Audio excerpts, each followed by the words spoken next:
പ്രിയപ്പെട്ട സുഹൃത്ത് നമസ്കാരം. JDS കറണ്ട് അഫേഴ്സിലേക്ക് സ്വാഗതം. ഓരോ ദിവസവും ഏറ്റവും ലേറ്റസ്റ്റ് ആയിട്ടുള്ള കറണ്ട് അഫേഴ്സ് ആണ് JDS കറണ്ട് അഫേഴ്സ് നൽകാൻ ശ്രമിക്കുന്നത്. ഇന്ന് ഫെബ്രുവരി 14. നമുക്ക് ഇന്നത്തെ ലേറ്റസ്റ്റ് ആയിട്ടുള്ള കറണ്ട് അഫേഴ്സിലേക്ക് പോകാം. ഒരു ന്യൂസ് ഹെഡിംഗ് ആണ് president rule imposed in Manipur.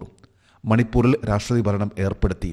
മിക്കവാറും എല്ലാ പത്രങ്ങളിലെയും മെയിൻ പേജിലെ പ്രധാനപ്പെട്ട ന്യൂസ് എന്ന് പറയുമ്പോൾ അത് മണിപ്പൂരിലെ രാഷ്ട്രപതി ഭരണം ഏർപ്പെടുത്തിയിട്ടുള്ള വാർത്തയാണ്.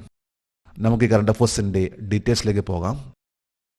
ഇന്ത്യയിലെ ഏത് സംസ്ഥാനത്താണ് 2025 ഫെബ്രുവരി 13 രാഷ്ട്രപതി ഭരണം ഏർപ്പെടുത്തിയത്?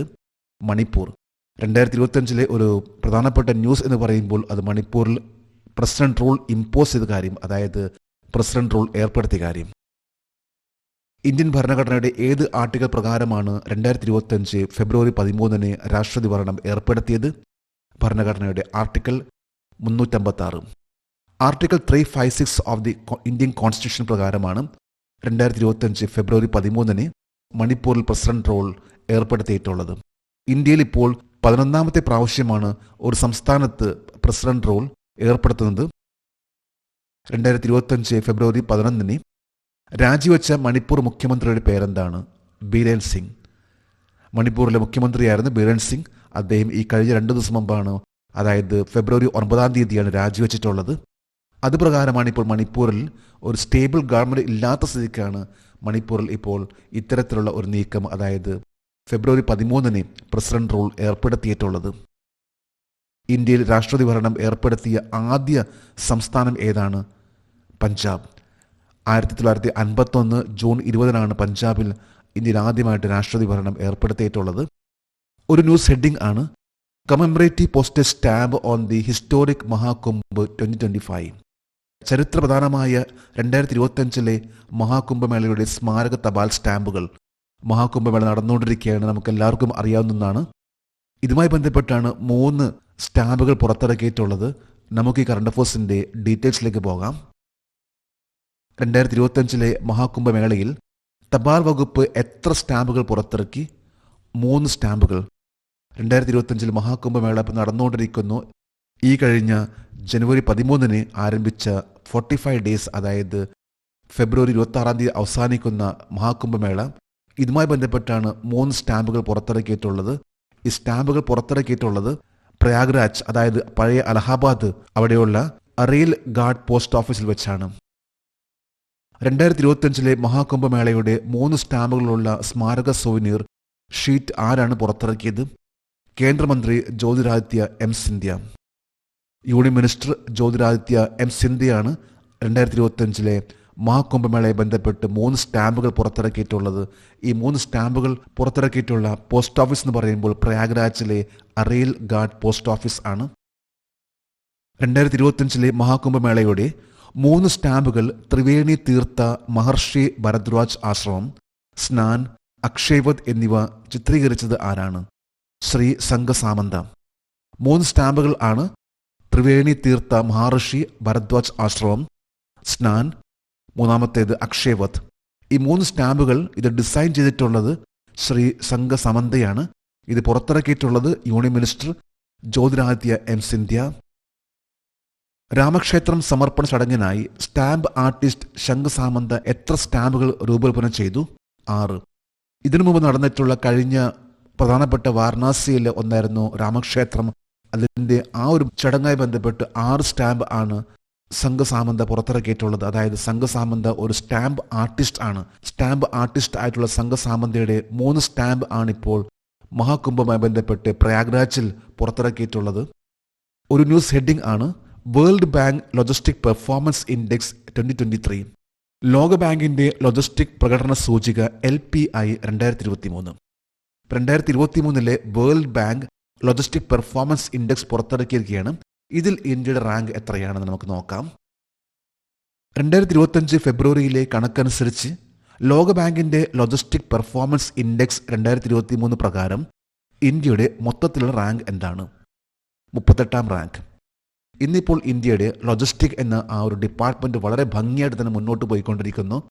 ഓരോ രാജ്യങ്ങളിലും ചരക്കുകൾ പല രാജ്യങ്ങളിലേക്കും എത്തിക്കുകയും അത് വളരെ സ്മൂത്ത് ആയിട്ട് പെർഫെക്റ്റ് ആയിട്ട് സമയത്തിന് എത്തിക്കുക എന്ന് പറയുമ്പോൾ അതിൻ്റെ ഉത്തരവാദിത്തം അത് ലോജിസ്റ്റിക്സിനാണ്. ഏറ്റവും നല്ല റോഡ്, അതുപോലെ തന്നെ നമുക്ക് ഏറ്റവും സിമ്പിളായിട്ട് പറയുമ്പോൾ കൊറിയർ സർവീസ്, അത് ഏറ്റവും ചെറിയ ലെവലിൽ പറയുമ്പോൾ ഏറ്റവും ഹൈ ലെവലിൽ നമുക്ക് പറയാം കണ്ടെയ്നറുകൾ, അതെല്ലാം ഓരോ രാജ്യങ്ങളിൽ നിന്ന് മറ്റു രാജ്യങ്ങളിലേക്ക് എത്തിക്കുക കപ്പൽ വഴി അല്ലെങ്കിൽ വിമാനങ്ങൾ വഴി. ഇത് ഏറ്റവും ഭംഗിയായിട്ട് ഏറ്റവും ഫാസ്റ്റസ്റ്റ് ആയിട്ട് എത്തിക്കുക എന്നതാണ് ഓരോ രാജ്യങ്ങളും നോക്കിക്കൊണ്ടിരിക്കുന്നത്. കാരണം ലോജിസ്റ്റിക് എന്ന് പറയുന്നത് വളരെ പ്രധാനപ്പെട്ട ഒന്നാണ് ഇന്നിപ്പോൾ രാജ്യങ്ങളിൽ.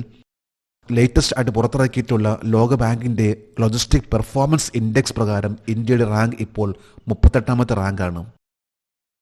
2023 ലോക ബാങ്കിൻ്റെ ലോജിസ്റ്റിക് പെർഫോമൻസ് ഇൻഡെക്സ് അനുസരിച്ച് അന്താരാഷ്ട്ര ഷിപ്മെന്റ് വിഭാഗത്തിൽ ആഗോള റാങ്കിങ്ങിൽ ഇന്ത്യയുടെ റാങ്ക് എന്താണ്? 22ാം റാങ്ക്.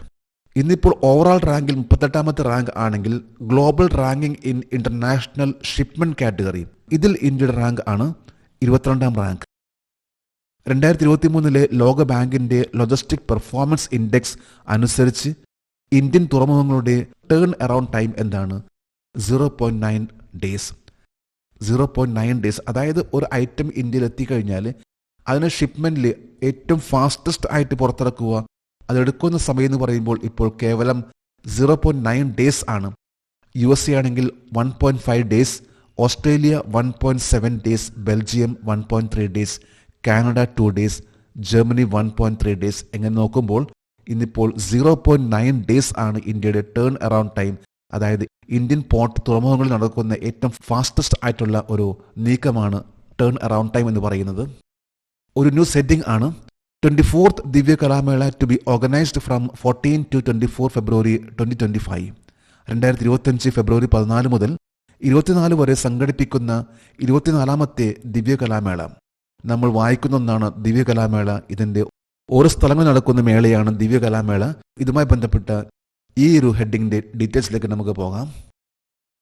2025 ഫെബ്രുവരി 14 മുതൽ ഫെബ്രുവരി 24 വരെ 24ാമത്തെ ദിവ്യ കലാമേള എവിടെയാണ് സംഘടിപ്പിക്കുക? ജമ്മു. അപ്പോൾ ജമ്മുവിലാണ് ഇപ്പോൾ നടക്കാൻ പോകുന്ന 24ാമത്തെ ദിവ്യ കലാമേള. ഇത് ഫെബ്രുവരി 14 മുതൽ, അതായത് ഇന്ന് ആരംഭിക്കുകയാണ്. ഫെബ്രുവരി 24 വരെയാണ് ഈ ഒരു കലാമേള. ഇത് ബ്ലൈൻഡ് പേഴ്സൺസ് അവരുമായി ബന്ധപ്പെട്ട ഒരു മേളയാണ്. ബ്ലൈൻഡ് പേഴ്സൺസ് അവരുടെ കാര്യങ്ങൾ അത് പരിപോഷിക്കുക, അവരിലേക്ക് അവർക്ക് കൂടുതലായിട്ടുള്ള എൻകറേജ്മെന്റ് നൽകുക എന്നതൊക്കെയാണ് ദിവ്യ കലാമേള കൊണ്ട് ഉദ്ദേശിക്കുന്നത്. 2025 ജനുവരി 9 മുതൽ ജനുവരി 19 വരെ 23ാമത് ദിവ്യ കലാമേള എവിടെയാണ് നടന്നത്? വഡോദര, ഗുജറാത്ത്. ഗുജറാത്തിലെ വഡോദരയിലാണ് 23ാമത്തെ ദിവ്യ കലാമേള നടന്നിട്ടുള്ളത്. ഈ വർഷത്തെ 2ാമത്തെ ദിവ്യ കലാമേളയാണ് ഇപ്പോൾ ജമ്മുവിൽ നടക്കാൻ പോകുന്നത്. ഏത് മന്ത്രാലയത്തിന്റെ കീഴിലാണ് വ്യത്യസ്ത സ്ഥലങ്ങളിൽ ദിവ്യ കലാമേള സംഘടിപ്പിക്കുന്നത്? കേന്ദ്ര സാമൂഹിക നീതി ശാക്തീകരണ മന്ത്രാലയം. Union ministry of social justice and empowerment ഇതിന് കീഴിൽ വരുന്ന ഒന്നാണ് ഈ Divya Kalamela. Union ministry of social justice and empowerment കീഴിൽ വരുന്ന ഒരു ഡിപ്പാർട്ട്മെന്റ് ആണ് department of empowerment of person with disabilities. ആ ഒരു ഡിപ്പാർട്ട്മെന്റും national Divyangjan finance and development corporation NDFDC ഈ രണ്ട് സംഘടനയാണ് ദിവ്യകലാമേള സംഘടിപ്പിക്കുന്നത്. ഈ പ്രാവശ്യം 2025 2ാമത്തെ ദിവ്യകലാമേളയാണ് ഇപ്പോൾ നടക്കാൻ പോകുന്നത് ജമ്മുവിൽ. ആദ്യ ദിവ്യകലാമേള എപ്പോഴാണ് സംഘടിപ്പിച്ചത്? 2016 കർത്തവ്യപാത്. ന്യൂഡൽഹിയിലെ കർത്തവ്യപാതിലാണ് 2016 ആദ്യത്തെ ദിവ്യകലാമേള നടന്നിട്ടുള്ളത്. ഇപ്പോൾ ലേറ്റസ്റ്റ് ആയിട്ട് പറയുമ്പോൾ 24ാമത്തെ ദിവ്യകലാമേളയാണ് ഇപ്പോൾ നടക്കാൻ പോകുന്നത്, അതായത് ഇന്ന് ആരംഭിക്കുന്നത്. സ്പോർട്സ് ആയി ബന്ധപ്പെട്ട ഒരു കറണ്ട് അഫയേഴ്സ് ആണ്. First woman cricketer banned by ICC for corruption. അഴിമതിയുടെ പേരിൽ ICC വിലക്കിയ ആദ്യ വനിതാ ക്രിക്കറ്റ് താരം. ICC ആദ്യമായിട്ട് ഒരു വനിതാ താരത്തെ ബാൻ ചെയ്തിരിക്കുകയാണ്. നമുക്ക് ഈ കറണ്ട് അഫയേഴ്സിന്റെ ഡീറ്റെയിൽസിലേക്ക് പോകാം. അഴിമതിക്ക് ICC വിലക്കിയ ആദ്യ വനിതാ ക്രിക്കറ്റ് താരം ആരാണ്? ഷൊഹൈലി അക്തർ, ബംഗ്ലാദേശ്. ബംഗ്ലാദേശിലെ ഷൊഹൈലി അക്തറിനെയാണ് ആദ്യമായിട്ട് ICC ഇപ്പോൾ ലേറ്റസ്റ്റ് ആയിട്ട് പറയുമ്പോൾ ഇപ്പോൾ വിലക്കിയിട്ടുള്ളത്. ICC അഴിമതി ആരോപണത്തിൽ ഷൊഹൈലി അക്തറിന് എത്ര വർഷത്തെ വിലക്ക് ഏർപ്പെടുത്തി? 5 വർഷം. 5 years ആണ് ആദ്യമായിട്ട് ICC വിലക്കിയിട്ടുള്ള ഒരു വുമൻ ക്രിക്കറ്റ് താരത്തെ. ബംഗ്ലാദേശിന്റെ ഷൊഹൈലി അക്തർ ആണ് ആദ്യത്തെ ഒരു വനിത എന്ന് പറയുമ്പോൾ ICC ഫോർ കറപ്ഷനിൽ ബാൻ ചെയ്തിട്ടുള്ളത്. ഇത് 5 വർഷത്തേക്കാണ്. എന്തുകൊണ്ടാണ് ആദ്യ വനിതാ ക്രിക്കറ്റ് താരം ഷൊഹൈലി അക്തറിനെ ICC വിലക്കിയത്? മത്സരങ്ങളിലെ ഒത്തുകളി നടത്താൻ ശ്രമിച്ചതിന് കുറ്റക്കാരെന്ന് കണ്ടെത്തി. ക്രിക്കറ്റ് മത്സരങ്ങളിലെ മാച്ച് ഫിക്സിംഗ് അത് വളരെ വലിയ തെറ്റ് തന്നെയാണ്. ഇതുമായി ബന്ധപ്പെട്ടാണ് ആദ്യമായിട്ട് ഒരു ക്രിക്കറ്റ് താരത്തെ, അതായത് വനിതാ ക്രിക്കറ്റ് താരത്തെ ഇപ്പോൾ വിലക്കിയിട്ടുള്ളത് 5 വർഷത്തേക്ക്.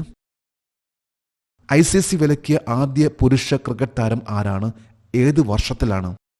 അതാ ഉർ റഹ്മാൻ, പാകിസ്ഥാൻ, ഇൻ 2000. 2000 അതാ ഉർ റഹ്മാൻ പാകിസ്ഥാനെയാണ് ആദ്യമായിട്ട് ICC ബാൻ ചെയ്തിട്ടുള്ളത്. എന്നാൽ ഇന്ത്യയിൽ നിന്നും ഇത്തരത്തിലുള്ള വിലക്ക് ഏർപ്പെടുത്തിയിട്ടുള്ള വ്യക്തികളാണ് മുഹമ്മദ് അസ്ഹറുദ്ദീൻ, അജയ് ശർമ്മ എന്നിവരെല്ലാം ഇന്ത്യയിൽ നിന്ന് ഇതിനു മുമ്പ് ഇതേപോലുള്ള ICC വിലക്ക് ഏർപ്പെടുത്തിയിരുന്നു. ഇന്നത്തെ കറണ്ട് അഫയേഴ്സിലെ last heading women's premier league 2025, വനിതാ പ്രീമിയർ ലീഗ് 2025 ഇന്ന് ആരംഭിക്കുകയാണ്. നമുക്ക് ഈ കറണ്ട് അഫയേഴ്സിന്റെ ഡീറ്റെയിൽസിലേക്ക് പോകാം. 2025 ഫെബ്രുവരി 14 ആരംഭിക്കുന്ന T20 വനിതാ പ്രീമിയർ ലീഗ് 2025 മൂന്നാം പതിപ്പിൽ എത്ര ടീമുകൾ പങ്കെടുക്കുന്നു? 5 ടീം ആണ് ഇന്നിപ്പോൾ വിമൻസ് പ്രീമിയർ ലീഗ് ആരംഭിക്കാൻ പോവുകയാണ്. ഇതിൽ 5 ടീം ആണ് പങ്കെടുക്കുന്നത്. ടീം ആണ് Delhi Capitals, Gujarat giants, Mumbai Indians, royal Challengers Bangalore, UP warriors.